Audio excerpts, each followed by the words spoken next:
Hello बच्चों, how are you? Okay.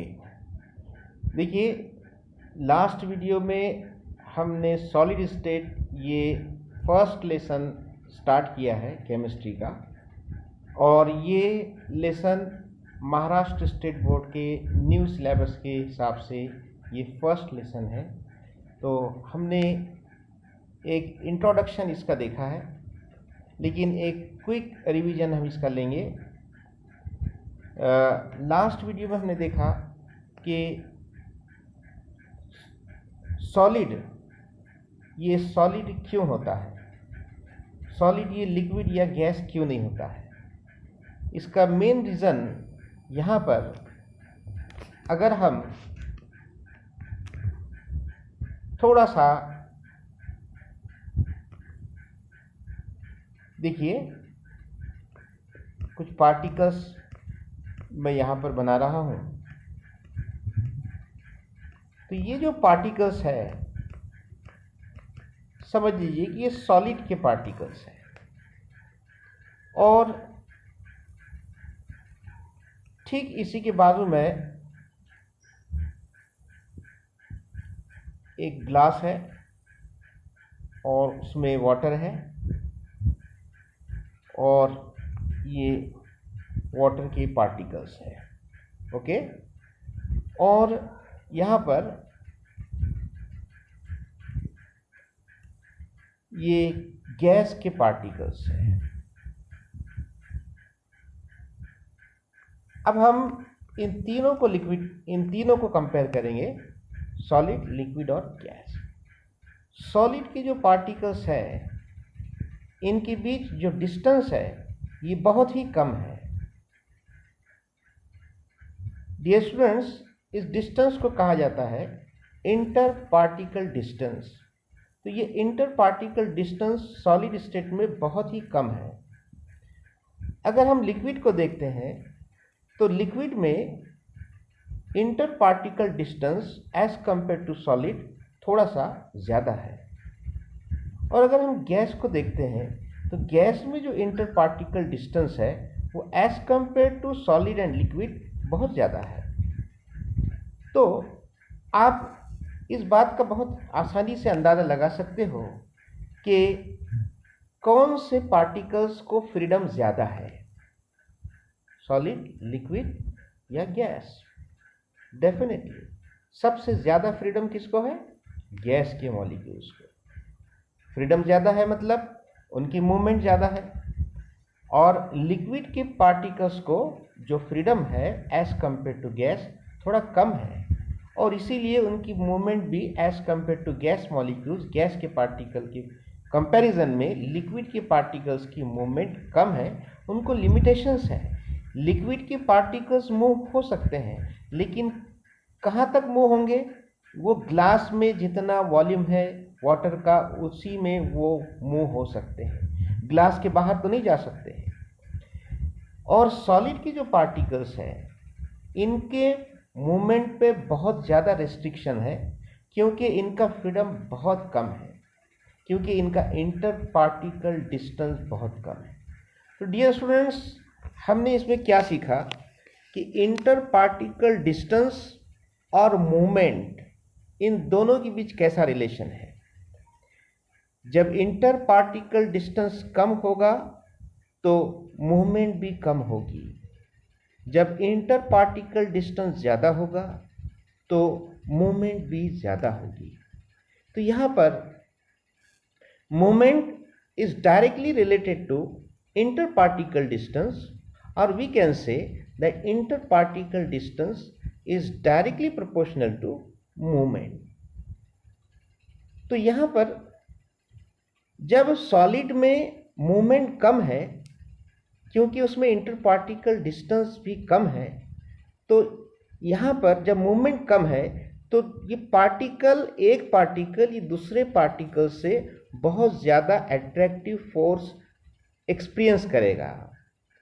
One particle will feel more experience from neighbouring particle, और इसी force को हम बोलते हैं फोर्स ऑफ अट्रैक्शन। क्या बोलते हैं? Force of attraction. और ये फोर्स ऑफ अट्रैक्शन पार्टिकल्स के बीच में होने की वजह से इनको हम बोलेंगे inter particle force of attraction. कौन सा attraction? Inter particle force of attraction. तो डियर स्टूडेंट्स, सॉलिड, लिक्विड और गैस में अब हम inter particle force of attraction के बारे में सोचेंगे कि कौन सी स्टेट में inter particle force of attraction सबसे ज्यादा है। आप अंदाजा लगाइए। यस, डेफिनेटली सॉलिड में inter particle force of attraction सबसे ज्यादा है और लिक्विड में inter particle force of attraction as compare to solid कम है और गैस में inter particle force of attraction very negligible, बहुत ही कम है as compare to solid and liquid.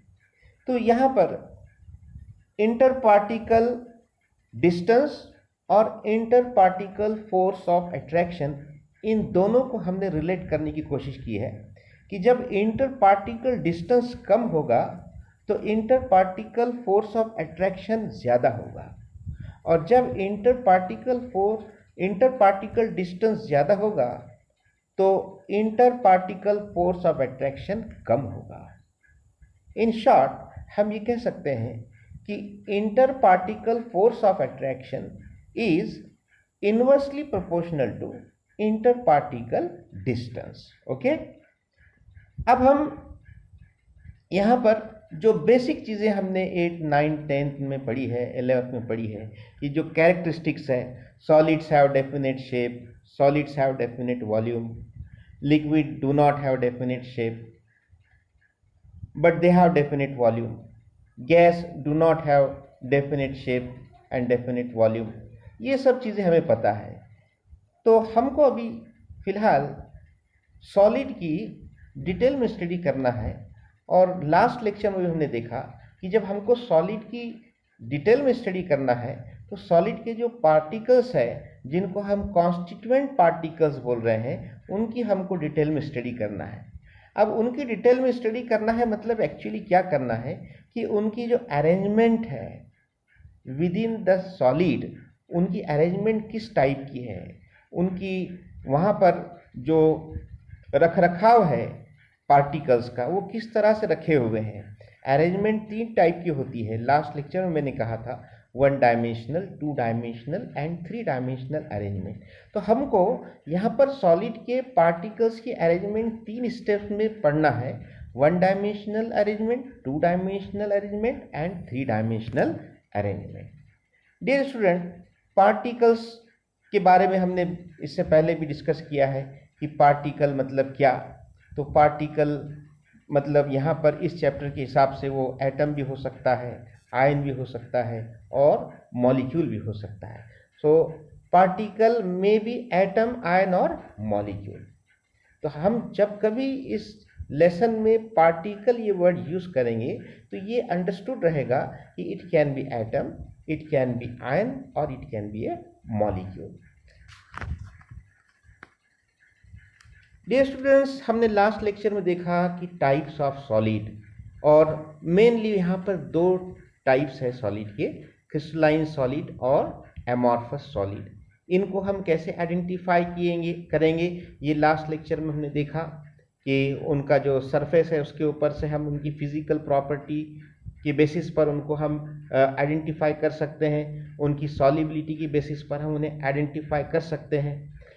और हमारी डे टू डे लाइफ में बहुत सारे ऐसे सब्सटेंसेस है जिनको हम आइडेंटिफाई कर सकते हैं एज ए क्रिस्टलाइन सॉलिड और एमॉर्फस सॉलिड। उसके बाद हमने देखा कि the most important property of crystalline solid, और उस प्रॉपर्टी का नाम है एन आइसोट्रॉपी। एन आइसोट्रॉपी, इसका डेफिनेशन हमने लास्ट वीडियो में देखा कि anisotropy, what do you mean by anisotropy? It is the property of, no doubt, crystalline solid. It is the property of crystalline solid, and in this property the magnitude of physical properties like refractive index, electrical conductance, thermal conductance depends on the direction of measurement। यानी यहाँ पर जब अलग अलग direction से हम ये properties major करेंगे तो उनकी मैग्नीट्यूड, उनकी वैल्यू अलग अलग होगी। अब सवाल ये पैदा होता है कि ऐसा क्यों होता है, तो इसका जवाब हम देखेंगे कि यहाँ पर इस फिगर को आप देखिए, ये जो फिगर बताई गई है ये क्रिस्टलाइन सॉलिड की फिगर है। ये कैसे पता चला आपको कि क्रिस्टलाइन सॉलिड है? यहाँ पर आप देखिए कि जो जितने भी पार्टिकल्स नजर आ रहे हैं, ये जितने भी पार्टिकल्स है ये पूरे, आप देखिए ये रेड कलर के पार्टिकल्स ये एक ही लाइन में है वर्टिकली। उसके बाद आप देखेंगे ये पार्टिकल्स, देखिए ये ब्लू कलर के पार्टिकल्स ये भी वर्टिकली एक ही लाइन में है। तो यहाँ पर ये रेगुलर पैटर्न हमको नज़र आ रहा है। और अगर आप हॉरिजॉन्टली देखते हैं तो हॉरिजॉन्टली अगर हम देखेंगे तो रेड पार्टिकल के बाद ब्लू पार्टिकल और ब्लू पार्टिकल के बाद फिर से रेड पार्टिकल और रेड के बाद फिर से ब्लू पार्टिकल, ये पीरियोडिक पैटर्न हमको नज़र आ रहा है। इसे ही तो पीरियोडिक पैटर्न कहा जाता है। तो डियर स्टूडेंट, जो दो कंडीशन है क्रिस्टलाइन सॉलिड बनने के लिए, नंबर एक कि उनका अरेंजमेंट कैसा होना चाहिए, पार्टिकल का रेगुलर होना चाहिए, तो वो रेगुलर तो हमको नज़र आ रहा है। और कैसा होना चाहिए, पीरियोडिक, वो भी हमको नज़र आ रहा है। तो हम यहाँ बात ये कर रहे थे कि यहाँ पर हम एनआइसोट्रॉपी की स्टडी कैसे करेंगे। तो नो डाउट ये क्रिस्टलाइन सॉलिड है। अब इस क्रिस्टलाइन सॉलिड में मैं एक physical property, for example refractive index को मेज़र करना चाहता हूँ और मेरी डायरेक्शन है ए बी, ये वाली। अब ये डायरेक्शन देखिए आप, ए बी डायरेक्शन में कितने, कौन से टाइप के पार्टिकल्स इंटरसेक्ट हो रहे हैं इस डायरेक्शन में। यस, सिर्फ रेड कलर के पार्टिकल्स इंटरसेक्ट करके ये एक्सिस बना है। मतलब यहाँ पर जब हम मेजर करेंगे रिफ्रैक्टिव इंडेक्स को तो सिर्फ और सिर्फ यहाँ पर रेड कलर के पार्टिकल्स इंटरसेक्ट होंगे। अब रेड कलर के पार्टिकल्स की स्पेशलिटी क्या है कि they are bigger in size, ये बिग साइज के पार्टिकल्स हैं। Point to be noted. अब मैं थोड़ा डायरेक्शन चेंज कर दूंगा। अब मैं मेरी डायरेक्शन लूंगा ये वाली, और ये डायरेक्शन को हम क्या बोलेंगे, सपोज सी डी। डायरेक्शन का नाम क्या है, सी डी। इस डायरेक्शन में आप देखिए कौन से टाइप के पार्टिकल्स इंटरसेक्ट हो रहे हैं, सिर्फ और सिर्फ ब्लू कलर के पार्टिकल्स इंटरसेक्ट हो रहे हैं। तो ब्लू कलर के पार्टिकल्स की स्पेशलिटी क्या है कि ये स्मॉलर साइज पार्टिकल्स हैं। तो यहाँ पर आप देखिए पैटर्न, यहाँ पर पैटर्न चेंज हो गया है पार्टिकल्स का। यहाँ पर बिग साइज पार्टिकल्स है डायरेक्शन ए बी में, डायरेक्शन सी डी में स्मॉल साइज पार्टिकल्स है। ओके, तो इसका मतलब क्या हो गया कि मैग्नीट्यूड वैल्यू चेंज होगी, किसकी, फिजिकल प्रॉपर्टी की। क्यों? क्योंकि नेचर ऑफ पार्टिकल चेंज हो रहा है। यहाँ पर बिग साइज पार्टिकल्स है डायरेक्शन ए बी में और डायरेक्शन सी डी में स्मॉल साइज पार्टिकल्स है। तो जब नेचर चेंज होगा बच्चों तो यहाँ पर वो मैग्नीट्यूड भी चेंज होगा उस फिजिकल प्रॉपर्टी का। अब हम एक तीसरी डायरेक्शन लेते हैं, ये वाली। इस डायरेक्शन को हम बोलेंगे ई एफ। इस डायरेक्शन में आप देखिए खास बात क्या है कि यहाँ पर रेड पार्टिकल्स भी है, उसके बाद ब्लू पार्टिकल है, फिर रेड पार्टिकल है, फिर ब्लू पार्टिकल है, मतलब ये अल्टरनेट है यहाँ पर। तो ये पार्टिकल का नेचर एक जैसा नहीं है। शुरुआत में जो यहाँ पर रेड पार्टिकल है, उसके बाद ब्लू पार्टिकल है, उसके बाद रेड है, तो नेचर एक जैसा नहीं है। तो जब यहाँ से हम इस डायरेक्शन से रिफ्रैक्टिव इंडेक्स को मेजर करेंगे तो उसकी वैल्यू डिफरेंट आएगी। इन शॉर्ट हम ये बोल सकते हैं कि आप डायरेक्शन जब चेंज करोगे तो रिफ्रैक्टिव इंडेक्स की वैल्यू भी चेंज होगी, और ये जो चेंज होने की जो प्रॉपर्टी है इसी को हम क्या बोल रहे हैं, एन आइसोट्रॉपी। अगर मैं एन आइसोट्रॉपी में का एन निकाल दूं तो क्या बचेगा बच्चों? आइसोट्रॉपी। तो आइसोट्रॉपी का फेनोमेना ये जो है कहाँ पर हमको देखने को मिलेगा? एमॉर्फस सॉलिड में। तो एक पॉइंट ऑफ डिफरेंस भी यहाँ पर तैयार हो रहा है कि crystalline solid shows N isotropy and amorphous solid shows isotropy. तो anisotropy, what do you mean by anisotropy? What is the definition of anisotropy? The property of crystalline solid due to which, आप जरा बच्चों यहाँ पर देखिए, properties like refractive index, thermal and electrical conductivity are different in different directions. Okay, तो मैं अभी definition तैयार करूंगा, आप ध्यान से सुनना। What do you mean by anisotropy? The property of crystalline solid due to which the values of physical properties get changed with change in direction। क्या मतलब इसका? कि फिजिकल प्रॉपर्टीज के वैल्यूज अलग अलग डायरेक्शन में चेंज होते जाएंगे। हम जैसे ही डायरेक्शन चेंज करेंगे, हम अलग अलग डायरेक्शन में इस फिजिकल प्रॉपर्टी को मेज़र करेंगे तो उसके वैल्यूज़ अलग अलग आएंगे, और इसी फेनोमेनन को कहते हैं एनआइसोट्रॉपी। और बाकी के जितने भी प्रॉपर्टीज़ है क्रिस्टलाइन सॉलिड की, हमने लास्ट वीडियो में देखा कि क्रिस्टलाइन सॉलिड्स का मेल्टिंग पॉइंट शार्प होता है।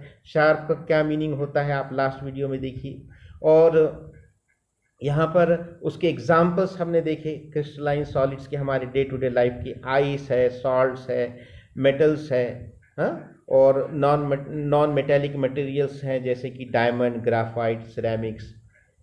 सबसे ख़ास बात जो मैं आपको बताना चाहूँगा क्रिस्टलाइन सॉलिड की, कि यहाँ पर पार्टिकल्स का जो अरेंजमेंट है वो रेगुलर होता है, इरेगुलर नहीं होता है, और उनकी अरेंजमेंट में पीरियोडिसिटी नज़र आती है। तो ये दो चीज़ों का आप ध्यान रखिए बच्चों।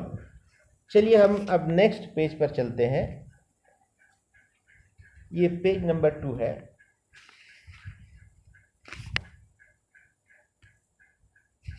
Amorphous solids. एमॉर्फस सॉलिड्स की सबसे इम्पॉर्टेंट कैरेक्टरिस्टिक कि यहाँ पर पार्टिकल्स की अरेंजमेंट रेगुलर नहीं होती है। अब रेगुलर नहीं होती है तो क्या होती है? फिर इरेगुलर होती है, और इसी को हम कहते हैं रैंडम अरेंजमेंट। फॉर एग्जाम्पल,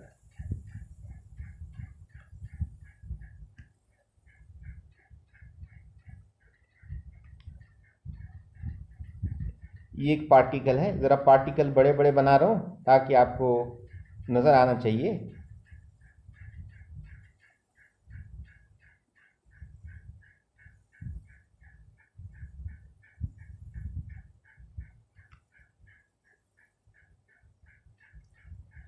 यहाँ पर बिग पार्टिकल्स भी है और स्मॉल पार्टिकल्स भी है, लेकिन इनकी अरेंजमेंट कोई डिसिप्लिन में नहीं है। इसको बोलते हैं रैंडमली अरेंज्ड। यही अरेंजमेंट रैंडमली कहलाती है। तो इस रैंडम अरेंजमेंट की ये यानी एमॉर्फस सॉलिड को हम कैसे पहचानेंगे कि यहाँ पर पार्टिकल्स की अरेंजमेंट रैंडम रहेगी। अगर यहाँ पर ऑर्डर होता भी है, अगर यहाँ पर डिसिप्लिन है भी, तो वो लॉन्ग रेंज नहीं होगा बल्कि वो शॉर्ट रेंज होगा। यानी अगर आपको कुछ पार्टिकल्स ऐसे नज़र आ रहे हैं, कुछ रेगुलर पैटर्न नज़र आ रहा है, लेकिन अचानक से बीच में ऐसे हो जाएगा, ये ऐसे हो जाएगा, तो ये कोई रेगुलर अरेंजमेंट नहीं हुई, और इसीलिए इसको हम क्या बोल रहे हैं? रैंडम। तो एमॉर्फस सॉलिड की सबसे इंपॉर्टेंट कैरेक्टरिस्टिक क्या है कि the constituent particles in amorphous solids, constituent particles in amorphous solids are randomly arranged. The particles do not have long range ordered structure, but they do have a short range order. तो बच्चों ये इसी को हमने short range order कहा है, ये long range order नहीं है। amorphous solids do not have sharp melting point, इनका मेल्टिंग पॉइंट शार्प नहीं होता है। हमने लास्ट वीडियो में देखा ऑक्जेलिक एसिड जो कि क्रिस्टलाइन सॉलिड है, तो उसका मेल्टिंग पॉइंट शार्प रहेगा, फॉर एग्जांपल 63 डिग्री सेल्सियस, लेकिन यहाँ पर एमॉर्फस सॉलिड का मेल्टिंग पॉइंट ये शार्प नहीं रहेगा। सपोज एक एमॉर्फस सॉलिड लेते हैं, फॉर एग्जांपल प्लास्टिक ये एमॉर्फस सॉलिड है, इसको आप जब पिघलाएंगे, इसको मेल्ट करेंगे, तो इसका कोई डेफिनेट मेल्टिंग पॉइंट नहीं है। हम बोल सकते हैं कि ये 50 टू 60 डिग्री सेल्सियस के बीच में मेल्ट हुआ, तो ये कोई डेफिनेट नहीं है यहाँ पर, तो ये एक रेंज तैयार हो रहा है। तो इसी को हम क्या बोलेंगे कि इसका जो मेल्टिंग पॉइंट है ये शार्प नहीं होता है। They melt gradually over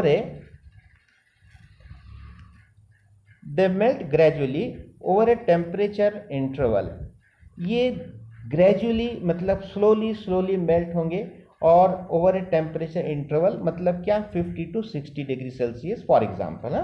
on heating amorphous solids gradually and continuously soften and start to flow.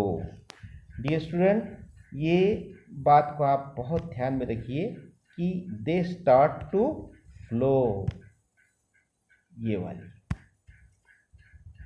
Start to flow. हमने देखा कि solids can not flow, but amorphous solids, crystalline solids, ये यहाँ पर ये प्रॉपर्टी हमको देखने को नहीं मिली, लेकिन amorphous solids they can flow after melting. तो यहाँ पर ये इंपॉर्टेंट प्रॉपर्टी है, इनका मेल्टिंग पॉइंट ये शार्प नहीं होता है। Third property, these solids are isotropic, ये एक इंपॉर्टेंट पॉइंट है। ये सॉलिड्स क्या होते हैं? आइसोट्रॉपिक होते हैं। In other words, their properties such as refractive index, conductivity are all independent of direction of measurement. क्या मतलब है बच्चों इसका? कि ये जो फिजिकल प्रॉपर्टीज है, इनके वैल्यूज डायरेक्शन पर डिपेंड नहीं है।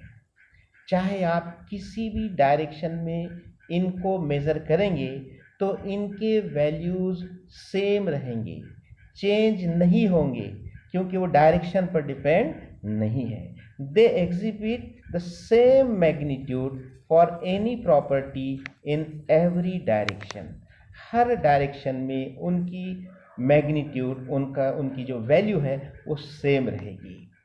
तो मुझे लगता है कि आपको ये पॉइंट समझ आ चुका होगा। यहाँ पर एक क्वेश्चन आपको पूछा गया है, identify the arrangements a and b as crystalline और एमॉर्फस। डियर स्टूडेंट्स, सबसे पहले हम इसके बारे में डिस्कस करेंगे।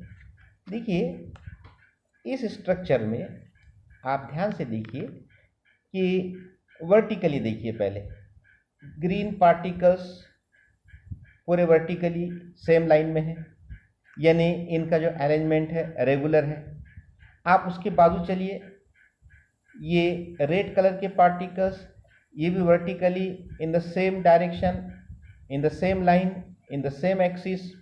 उसके बाद ग्रीन सेम लाइन, मतलब इनका जो पैटर्न है ये रेगुलर तो है, लेकिन हमको ये भी चेक करना है कि पीरियोडिसिटी इसमें है या नहीं है, पीरियोडिक पैटर्न है या नहीं, तो वो भी हम चेक कर सकते हैं। देखिए कि फर्स्ट जो वर्टिकल लाइन है ये ग्रीन पार्टिकल्स की है, उसके बाद की वर्टिकल लाइन रेड पार्टिकल्स की है, उसके बाद ग्रीन है। तो बताओ बच्चों, उसके बाद क्या आएगा? रेड। उसके बाद क्या आएगा? ग्रीन। उसके बाद क्या आएगा? रेड। उसके बाद क्या आएगा? ग्रीन। इसी को तो पीरियोडिसिटी कहते हैं। मतलब ये पैटर्न पीरियोडिक भी है और रेगुलर भी है। तो फिर आप बताओ कि ये क्या होना चाहिए? ये क्रिस्टलाइन सॉलिड होना चाहिए या एमॉर्फस सॉलिड होना चाहिए? यस, बिल्कुल सही कहा, ये क्रिस्टलाइन सॉलिड होना चाहिए। अब हम ये दूसरी डायग्राम देखते हैं। इसमें आप देखो, ये जो ग्रीन कलर के पार्टिकल्स हैं, ऊपर ग्रीन ग्रीन ग्रीन, नीचे क्या आ गया, रेड आ गया, और एक लाइन में भी नहीं दिख रहे, कोई पैटर्न तैयार नहीं हो रहा है। उसके बाद वो आप देखो, रेड है नीचे रेड है, लेकिन स्ट्रेट लाइन में नहीं है, बाजू हट गए। अब ये उसके बाद ग्रीन है, लेकिन एक डिसिप्लिन नहीं है, एक ऑर्डर नहीं है। ओके, और ऑर्डर है भी तो शॉर्ट ऑर्डर है। अभी आपको देखिए यहाँ पर थोड़ा सा ऑर्डर नजर आएगा, ये ग्रीन है और ये ग्रीन, ये ऑर्डर है, ठीक है, यहाँ तक ऑर्डर है, लेकिन उसके नीचे ऑर्डर आया है क्या? नहीं। इसी को बोलते हैं शॉर्ट रेंज ऑर्डर। अब उसके बाद देखिए आप, ये रेड है और ये रेड को इंटरसेक्ट हो रहा है, नहीं, ये रेड को भी इंटरसेक्ट नहीं हो रहा है कंप्लीटली, ये ग्रीन को भी इंटरसेक्ट नहीं हो रहा है, मतलब ये ऑर्डर नहीं है और ना ही ये रेगुलर पैटर्न है। तो यहाँ पर पीरियोडिसिटी भी नहीं है। आप देखेंगे कि यहाँ पर कोई पीरियोडिसिटी, जैसे जिस तरह से यहाँ पर आपको पीरियोडिसिटी नज़र आ रही थी, उस टाइप की पीरियोडिसिटी यहाँ पर नहीं है। तो इसका मतलब ये वाला जो स्ट्रक्चर है ये एमॉर्फस है और ये वाला स्ट्रक्चर क्रिस्टलाइन है। ओके, अब हम नेक्स्ट कंसेप्ट देखते हैं, isomorphism and polymorphism. Isomorphism and polymorphism. Dear student, morphism मतलब क्या है? देखो, एक वर्ड कॉमन लग रहा है, मॉर्फिज्म। मॉर्फिज्म मतलब structure, shape.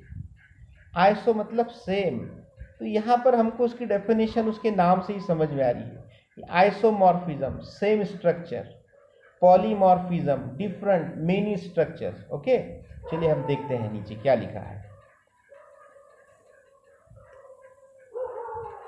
Similarity or dissimilarity in crystal structure of different solids is described as isomorphism and polymorphism. सबसे पहले isomorphism, two or more substances having the same crystal structure are said to be isomorphous. In these substances, the chemical composition has the same atomic ratio.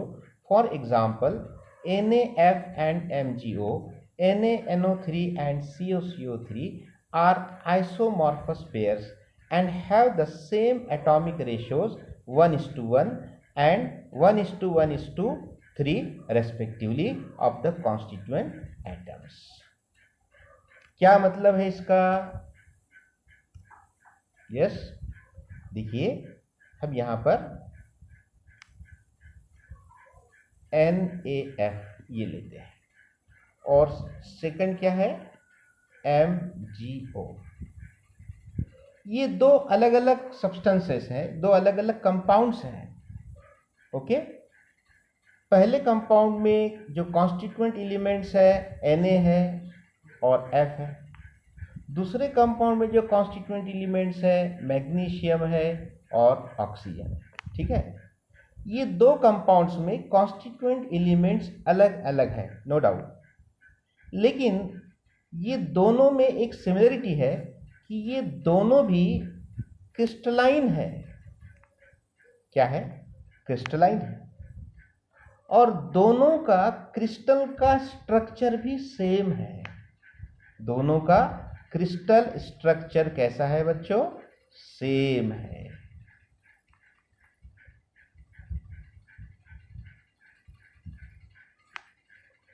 तो इसीलिए तो इन्हें क्या कहा जा रहा है? Isomorphic substances. टू और more substances having the same crystal structure are called as isomorphous substances और आइसोमॉर्फिक सब्सटेंसेस। अब इसमें ये क्या कहा गया कि दोनों सब्सटेंसेस का केमिकल कंपोजिशन डिफरेंट है, अलग अलग है। ओके, कैसे पता चलेगा? पहले सब्सटेंस में सोडियम है, फ्लोरीन है, दूसरे सब्सटेंस में मैग्नीशियम है, ऑक्सीजन है। इसका मतलब दोनों का केमिकल कंपोजिशन क्या हुआ? अलग अलग हुआ, लेकिन दोनों में एटॉमिक रेशो जो है वो सेम है। ये कैसे पता चलेगा? देखो, sodium, how many sodium do you observe? 1। How many fluorine do you observe? 1। तो क्या रेशो हुआ? 1:1। MgO में देखिए, how many magnesium? 1। How many oxygen? 1। तो ये दोनों का एटॉमिक रेशो सेम है, और इसी ये खास बात है इसकी कि इनका एटॉमिक रेशो सेम है। और सेकंड एग्जांपल इसमें बताई गई है, आप अच्छे से समझ सकते हो, NaNO3 एंड CaCO3। यहाँ पर भी एटॉमिक रेशो देखिए, सोडियम 1 है, नाइट्रोजन 1 है और ऑक्सीजन 3 है, 1:1:3। अब CaCO3 में भी वैसे ही रहने चाहिए, Ca 1 है, कार्बन 1 है और ऑक्सीजन 3 है। तो ये इसकी स्पेशल प्रॉपर्टी है, आइसोमॉर्फिज्म। आइसोमॉर्फिज्म ये फिनोमिनन है, और आइसोमॉर्फस सब्सटेंसेस, इन दोनों का हम कहेंगे आइसोमॉर्फस सब्सटेंसेस, और जो फिनोमिनन है इसको क्या कहेंगे? आइसोमॉर्फिज्म। ओके, चलिए उसके बाद हम नेक्स्ट देखते हैं।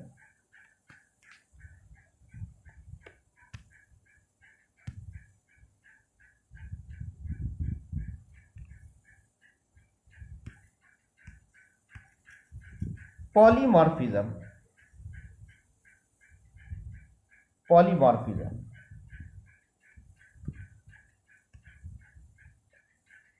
अ सिंगल सब्सटेंस, यहां पर आप इस बात को नोट कीजिए, सिंगल सब्सटेंस कहा गया है।